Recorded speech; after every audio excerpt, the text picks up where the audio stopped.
Lila Hawthorne was not one to shy away from challenges. As an investigative journalist, she'd faced ruthless criminals and deadlines. But today, as she sat staring at her laptop screen, the challenge seemed more personal and menacing. An anonymous email flickered ominously before her eyes. The subject line read, "Do you dare to uncover the truth?" Attached was a grainy photograph. Her brother, who had disappeared years ago, standing in front of the Whispering Woods Chapel. A tremor shot through her fingers as she read the ominous postscript.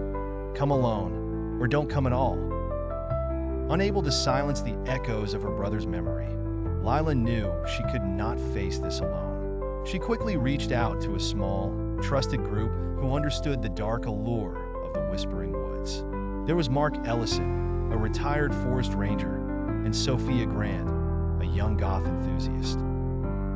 Rounding out the group was Elliot Graham, a cryptozoologist desperate to prove his theories about mythical creatures. As dusk descended, they gathered at the forest's edge. The sun's golden rays stretched like fingers across the forest floor, casting long shadows that danced eerily on the ground. "These woods are not kind," Mark warned. "There's talk of the Shadow Man, a spirit of malevolence that follows its own rules."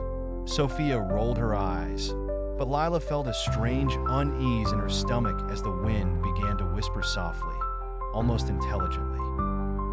Darkness swallowed the forest as night fell. Flashlights flickered like fireflies trying to pierce the suffocating fog. Suddenly, a scream echoed through the trees, sharp and mournful. Sophia gasped, spotting a shadowy figure flitting between the trunks. "Do you see that?" Her voice was a breathless whisper. The air chilled as Lila heard her name, spoken in a ghostly sigh. With Mark leading, they stumbled upon the chapel.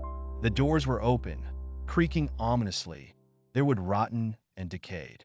Inside, cobweb-strewn pews lay scattered around a stone altar stained with dark, untraceable substances. Behind the altar loomed a cracked mirror, reflecting the room with unsettling distortion. Elliot's keen eye caught symbols etched on the floor.